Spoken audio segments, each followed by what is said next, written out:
السلام عليكم، كي دايرين؟ لاباس عليكم؟ نتمنى تكونوا كلكم بخير وعلى خير ان شاء الله.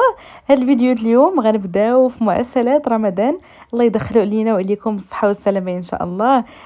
حطيت واحد الريل في الانستغرام وفي تيك توك على هاد المحينشات، هاد الفنون اللي كتشوفوا قدامكم. بزاف ديال البنات طلبوا مني الوصفه وطريقه التحضير ديالهم.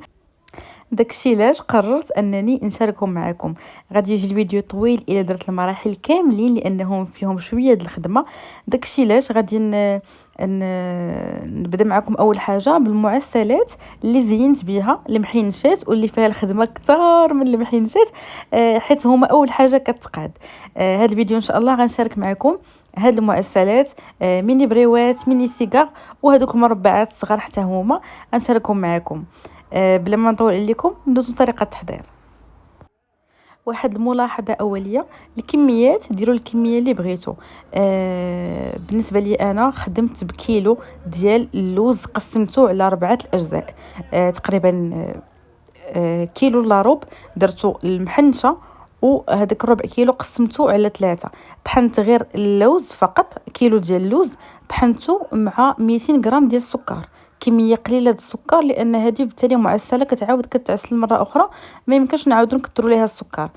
هاد العقده، هذاك الربع ديال العقده اللي خليت، قسمته على 3 كيف قلت لكم.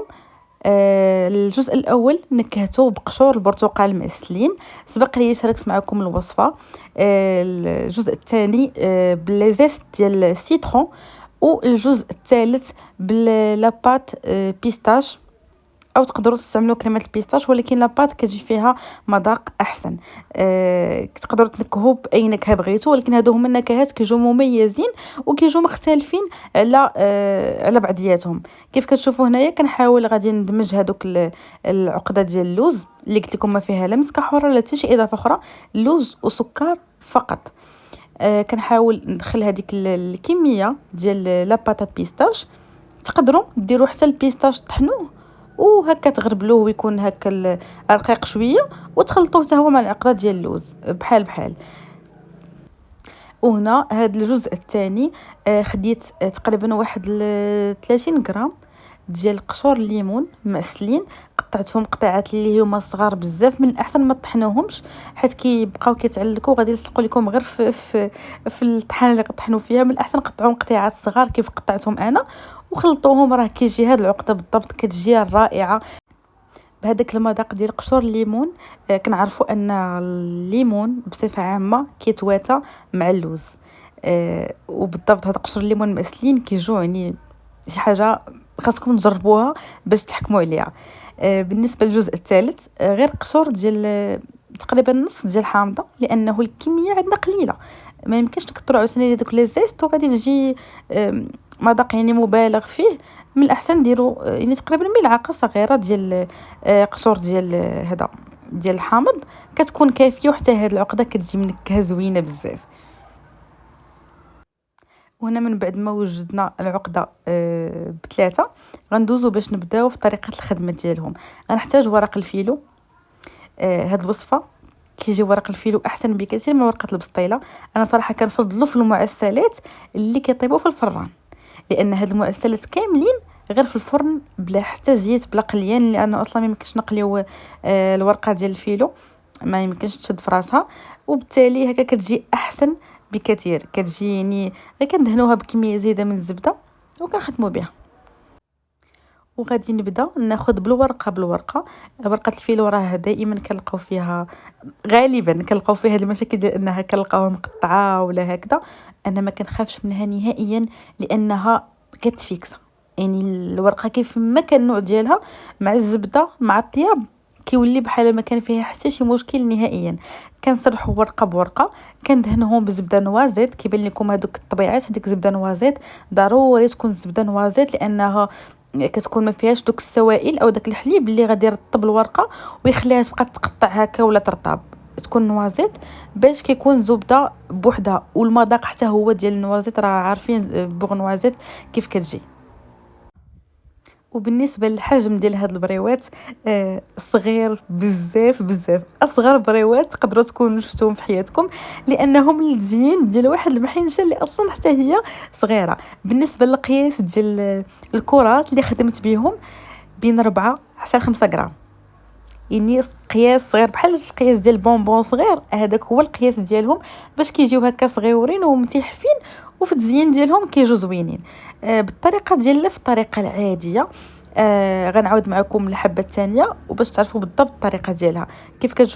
كيف كتشوفوا كتجي هكا الحبه صغيره. فاش نصوبوها كنحاولوا نخرجوا لها الجوانب او ميم طون نضغطوا في الوسط باش كتجي بحال كتطلع شويه.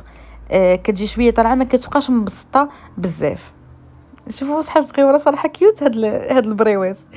غنعاود معكم واحده اخرى. بالاستعانه بالكيتور كتكون سهله بزاف، لان الورقه ديال الفيلو كتكون هكذا دغيا كتقطع حساسه اكثر من القياس. الكيتور كيسهل علينا المأموريه، كتقطع هكا وهي مسرحه، ما كيوقع حتى شي مشكل ولا حتى شي حاجه لهاد الورقه.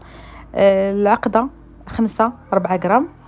كندير نحيد واحد الجانب، كنخليها الطرف ديالها حاد باش كتجينا الورقه سهله اننا نطويوها على شكل بريوه. وكنوضع البريوه في الوسط وكنبقى كنتني بهذه الطريقه. ركزوا دائما غير على الجوانب، ما تخلوهمش محلولين، يعني حتى الا تحلوا الجوانب من الاول كتحاولوا في كل دوره فاش كتحطوها على هذاك الجانب الاخر تحاولوا تغطيو هذاك الفراغات اللي تيكونوا في هذوك الجوانب ديال البريوات. ضروري، مع اصلا هي كتكون صغيره، كتكون خدمتها شويه صعيبه، ولكن ماشي مشكل. ما غاديو فين تكملوا هذاك الشريط حتى غيكونوا كاع المشاكل اللي فيها تفيكساو وتقادوا. وبالنسبه لطريقه التجميع ديالها، باش كنلصقوها ما كنديروا لا بيض لا دقيق لا حتى شي اضافات نهائيا، غير داك الزبده راه اصلا كتفيكسا. قلت لكم ورقه الفيلو راه في الطياب ديالها كتجي بحال ما كان فيها حتى شي ديفو من قبل، كتجي هي هذيك. هنايا الشكل الثاني اللي هو الميني سيجار. هذا ما نقولش ليهم ميني بريوات، ميني سيجار، الميني من كل حاجه. نفس الشيء حتى هو كنسرحوا الورقه، غير هو الفرق اننا كنقسموا الورقه من الوسط هذه المرحله، لانه ما غاديش يجيو طوال بزاف، لانهم كيطرولاو البريوات اللي كيبغوا يكونوا او كيبغيو ورقه اكثر، ورقه زايده. كيف كتشوفوا العقده نفس القياس ديال العقده، بين 4 و5 غرام. من قبل كنحرب لهم هكا حريبلات اللي هما صغار في القياس ديال اللي غنقطعوا به الورقه، وكندور 2 دورات حتى 3 ديال الدورات. باش فاش نجيو نتنيو هذوك الجوانب يكون عندنا الجوانب مغطيين مزيان، ماشي غنحطوها مع الدوره الاولى كنتنيو وكيبقاو الجوانب بحال الا فارغين وضعاف. هذا المشكل ما كيكونش فاش كنخدموا بورقه الفيلو في الفران، كيكون فاش كنخدموا بورقه البسطيله القلي كيتفرقعوا. انا غير نصيحه، اي حاجه خدمتوها سواء هاد لي سيجار سواء دوك المخدات اللي غنشارك معكم من بعد او دوك المربعات، كيبغوا من الجناب يجيو طبقه اللي كتكون لا باس بها. نعاود معكم هاد الحبه الثانيه، كنوضعوا كندوروا شحال من دوره. ها هي الاولى، الثانيه، الثالثه تقريبا. عاد كنجمعوا الجوانب ديال هاد السيجار، وكنحاولوا فاش كنتنيوهم كنتنيوهم الورقه كامله باش تجي في نفس القياس ديال السيجار، ما تبقاش خارجه من الجناب، لانه الا بقات خارجه او زايده على القياس ديال هذيك العقدات اللوز كتجي مشنتفه من الجناب، واصلا دوك الجناب اللي غادي اما يتحرقوا يا اما غيتهرسوا يا اما من الاحسن تجي هذوك الجناب صغر من القياس ديال هذاك السيجار. شوفوا تبارك الله راه كيجيو صغيورين ومقيدرين، هذا هو القياس ديالهم. وهذا هو الشكل الثالث اللي هو هاد المربعات ديال البيستاش. نفس الطريقه كنسرحوا الورقه كندهنوها بالبوغ نوازيت. حتى هاد المخدات او هاد المربعات كنقسموا الورقه من النصف، غير انا كنت مازال ما قسمتها يمكن. وكنبداو كنخدموا بالطريقه العاديه. هاد الطريقه اقرب من الطريقه ديال السيجار، حتى هي كنقطعوا الورقه كنعاودوا كنقطعوها من الوسط وكنطويو بنفس الطريقه، كنديروا 2 دورات حتى 3 دورات، عاد كنجمعوا هذوك الجوانب. والى لاحظتوا راه كان الورقه كنبعد، عاد كنحط هذاك المربع، عاد كنجيب الورقه عند المربع وكنتني يعني بحال هذيك الورقه اللي جبت راه قياس ديال الدوره، عاد الدوره الثانيه والثالثه عاد كندير نفس الطريقه ديال كنتني هذوك الجوانب ومن الاحسن كيف قلت لكم او من الضروري انه يكون القياس ديال الاخر ديال الورقه صغر من القياس ديال هذوك المربعات او هذوك لي سيغار، وكنجمعوا بنفس الطريقه، يعني بلا بيض بلا حتى شي اضافات اخرى. هذا هو الشكل ديالهم، حتى هما راه ساهلين. انا راه الطريقه ديالهم بثلاثه ساهلين، المشكل في الحجم ديالهم هو اللي شويه كيعذب، ولكن صراحه النتيجه كتستحق. هذه المعسله راه ما يمكنش نديروها في منها كميه كبيره لانه كتعذب صراحه. هكا كميات صغيره باش كنزينوا بها المائده الرمضانيه، اولا في اي مناسبه كنزينوا بها هذا الشكل كيجي راقي. فبالاحسن انه تكون شي حاجه اللي تكون نضربوا عليها شويه تماره وتكون نتيجه اللي هي زوينه. انا راه في هذه الكميه كامله تقريبا 16 حبه اللي خرجت ليا ديال المحنشات. اما البريوات وهاد لي سيغار خرجت ليا تبارك الله تقريبا 20 حبه من كل حاجه، او حتى ل 25 حبه، ما قلش ما حسبتش بالضبط، ولكن كيستحقوا هاد التعب وهاد المجهود. هنا من بعد ما كملت هاد المعسلات بثلاثه، تقدروا دهنوهم بشويه الزبده، سينو راه ديجا خدمناهم حنا بالزبده، يعني دهنا الورقه بالزبده فماشي مشكل. كنطيبوهم غير في الفرن على 180 درجه، نار من الاسفل فقط حتى كيتحمروا مزيان. عاد كنشعلوا النار من او الفرن من الفوق. هنا تبارك الله كتشوفوا راه واخده واحد اللوين اللي مديهب، غير ردوا معاها البال، راه ما كتاخذش وقت بزاف. هنا وجدت العسل. من الاحسن ديروا العسل في شي اناء هكا ديال الحديد او شي اناء نقدروا نديروه على النار. هنا شوفوا تبارك الله راه واحد اللوين جا فيها زوين بزاف. العسل العسل اللي كنخدم به انا كنخدم بالعسل ثقيل، لذلك في اي مؤسسه خصوصا ديال الفيلو اللي تكون ورقه حساسه كنسخن هذاك العسل من قبل وكنخفو بماء الزهر باش ما كيبقاش ثقيل بزاف. وعلاش قلت لكم خاصنا اناء يكون كيدار على النار؟ لانه العسل ديجا ثقيل وحنا غنخليوهم وقت طويل في العسل، يعني غادي يبدا يجمد عليهم العسل، وفاش غادي نبغيو نصفيوهم من داك العسل كيكون العسل بدا كيتقال. واخا انها ما كت هاد المعسله او هاد البريوات ديال الفيلو ما كيحتاجوش العسل بزاف، لانهم دغيا كيشربوا هذاك العسل وكيتلبسوا به وكيبقاو معسلين وقت طويل، حيت كاين اللي كيخليهم حتى ليله كامله. هاد العسل الا بقى ليله كامله راه كيولي ثقيل بزاف. داكشي علاش فاش نبغيو نصفيوه كيف قلت لكم غادي نوضعوه على النار وغادي يبدا العسل اللي يطلق شويه، وبالتالي نقدروا نصفيو هذوك المعسلات بسهوله بلا ما يبقى هذاك الورقه كتفرتت لينا او شي حاجه بحال هكذا. هادشي علاش قلت لكم هاد الملاحظه هذه. وكنبقاو كل مره كنحركوهم حتى كيتلبسوا هذاك العسل مزيان. هنايا كيف كتشوفوا راه العسل راه ديجا سخنته، كيبان لكم هنا راه ليكيد، راه سائل بزاف. هذا هو الاحسن قوام ممكن انكم باش تصفيو هاد المعسلات. كنحاولوا نوضعوا واحد الشبيكه باش نصفيو فيها هاد العسل. عاد غادي ندوزو للتزيين ديالهم، وفاش يكونوا باقين هكذا شاد فيهم داك العسل مزيان خاصنا نزينوهم. وشوفوا لي هنا ما شاء الله اللوين والتحميره ديال هاد البريوات او هاد المعسلات بصفه عامه. ماشي بالضروري تقلاو باش يلقاو يكون هاد اللوين. هادو في الفرن فقط عندهم لون موحد كاملين مذهبين كاملين، ما كاينش حبه محروقه، ما كاينش حبه بيضه، كيجو تحميره وحده. وبالنسبه للتزيين ديالهم غنزينوا كل شكل على حسب العقده ديالو اشنو فيها. هنا بالنسبه لهاد المربعات خدمناهم بلا باتا بيستاش، لذلك غادي نزينهم بالبيستاش مهرمش. خديت تقريبا واحد 30 غرام حتى 40 غرام ديال البيستاش لان الكميه عندنا قليله، ودوزتها في واحد الاشواك واخا راه طحنت ليا بزاف. وكنحاول نغطس هذاك الوجه ديال هذيك المعسله في البيستاش كنوع من التزيين. زينو بشكل اللي بغيتو، غير هو كيبقى واحد لو غابيل ديال شنو هاد المعسله ديالاش. وبالنسبه للشكل الثاني ديال البريوات اللي خدمناه بالعقده بقشور الليمون مسلين، حتى هما غنزينوهم بقشور الليمون مسلين. نوضعوا واحد 4 الحبات تقريبا هكذا.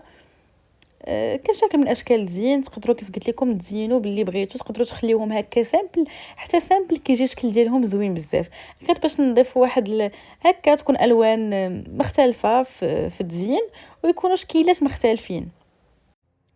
والشكل الثالث اللي هو السيجار بالقشور ديال الحامض.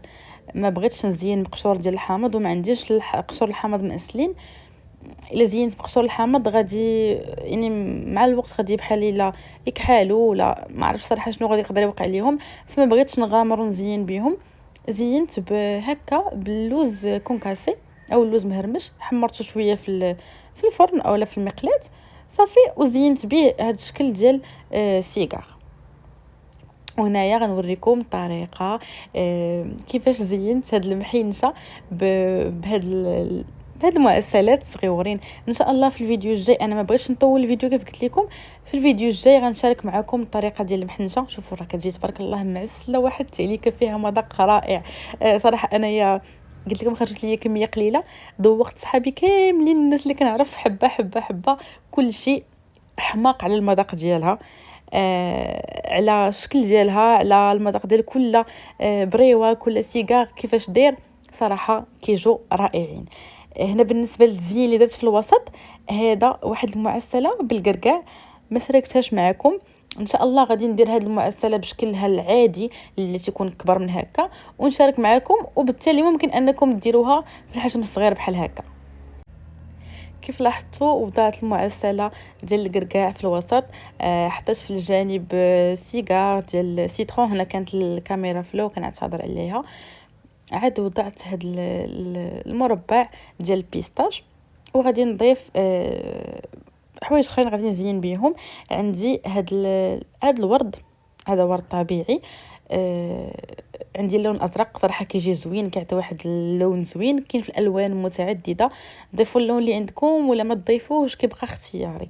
وهنا واحد شويه ديال ورق الذهب درته غير من الجوانب كي شفتوا راه كيلصق دغيا، لانه هاد اللي معسله فراه معسله فراه كيلصق دغيا. وهنايا وريقات ديال الورد باش نبدلوا الالوان.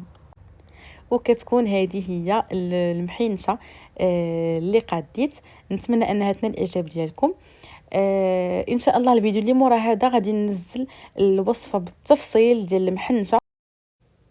لذلك اذا عجبكم المحتوى ديالي وعجبتكم القناه وعجبكم الفيديو، نتمنى انكم تدعموني باعجاب لهذا الفيديو واشتراك باش يوصلكم كاع الجديد، ويوصلكم ان شاء الله الفيديو ديال المحنشه بالتفصيل اللي غادي نحط.